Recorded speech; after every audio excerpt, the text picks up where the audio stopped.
Era una promesa que hicieron el 13 de noviembre, el día de los atentados en París. El grupo estadounidense Eagles of Death Metal regresó a la capital francesa para terminar ese concierto que fue interrumpido por el ataque terrorista. En el público había sobrevivientes de la tragedia aún traumatizados y en algunos casos convalecientes. Tele 3 estuvo ahí. Cuando uno entra a la casa de Guillaume Mounier, todo habla de su gran pasión por el rock. Las guitarras del grupo en el que toca, afiches y las fotos del concierto que marcaría su vida. El del 13 de noviembre en la Sala Bataclan de París, cuando los Eagles of Death Metal y su público fueron atacados por un grupo de terroristas del Estado Islámico. 90 personas fallecieron. Ça fait une sorte de U comme ça. Je te mets une chanson un peu particulière, puisqu'il s'agit de la chanson au moment de l'attaque.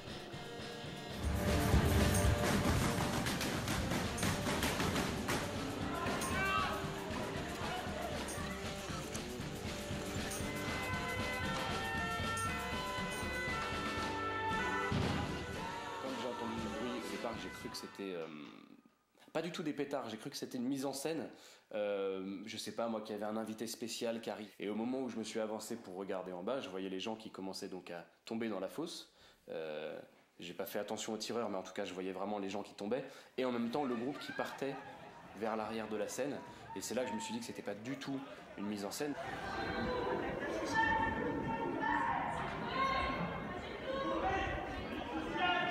J'ai marché pour essayer de descendre du balcon et aller vers la sortie. Et quand on est arrivé en haut des marches, on a vu donc les gens qui descendaient. On voyait les gens qui arrivaient en bas des escaliers, qui tombaient. Alors, soit ils tombaient parce qu'ils se faisaient tirer dessus. On n'a même pas tenté de descendre les marches. Et la première porte que j'ai trouvée, c'était des toilettes. Je pense des toilettes, pas des toilettes publiques, enfin pas pour le public, mais pour le staff, pour le personnel. Et donc on est rentré dedans. On a fermé avec le verrou, j'ai fait éteindre la lumière, j'ai fait asseoir mon ami sur les toilettes et moi je me suis mis derrière la porte avec les pieds pour bloquer la porte.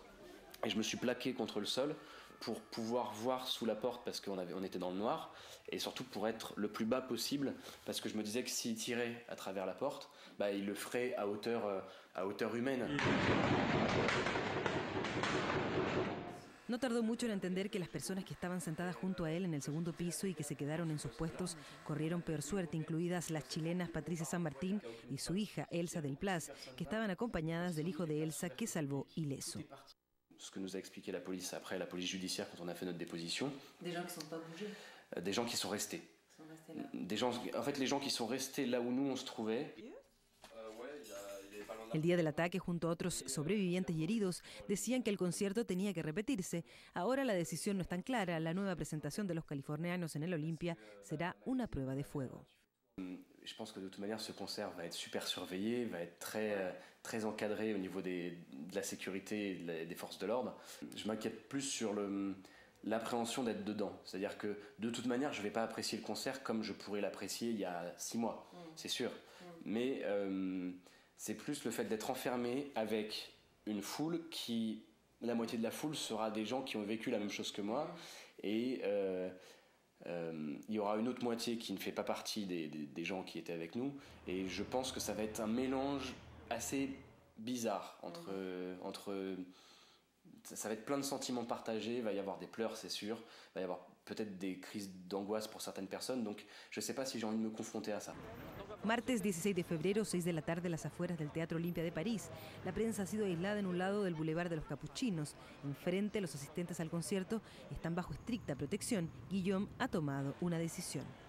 Je pense que je vais au moins faire la file, attendre qu'elle diminue un petit peu, rentrer et une fois dedans, je vais essayer d'aller jusqu'au bout et de rentrer chez moi par la suite. No es el único que dudaba. Je pense qu'on aura tous un petit peu peur et je pense que la musique, le fait d'être ensemble, la musique va un peu nous aider, nous libérer et puis après... Incluso el grupo tenía miedo antes del concierto y su vocalista animó hasta último minuto a los indecisos para que no sean los malos los que triunfen. I can't let the bad guys win, and I have to be with my friends again, and we have to finish this not for anyone else, more just for us. Después de 1 hora y media de espera, los Eagles of Death Metal salieron a escena con el clásico de la canción francesa Paris s'éveille, París se levanta, de Jacques Dutronc, como música de fondo.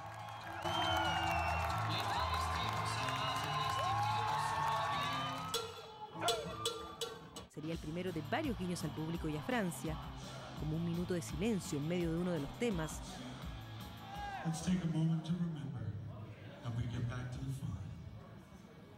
O las constantes declaraciones de amor al público del vocalista Jesse Hughes. I love you motherfuckers so much you have no fucking idea.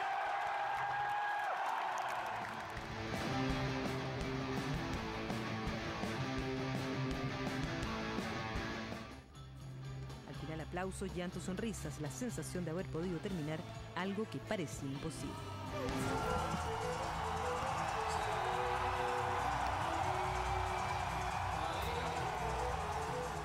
Ça a été un petit peu dur sur le début, ça a mis du temps à commencer et une fois que c'était passé, on était dedans et c'était bien. Ils ont tout donné, c'était hyper émouvant, très émouvant. 1:30 de la mañana en París, las luces del Olimpia ya han sido apagadas, quedan solo algunos policías. Para muchos una etapa ha sido superada, sin embargo para otros queda algo pendiente, la reapertura del Bataclan prevista para fines de este año. Desde París, el trabajo de Estefan Samson y Erika Olavarría para Canal 13.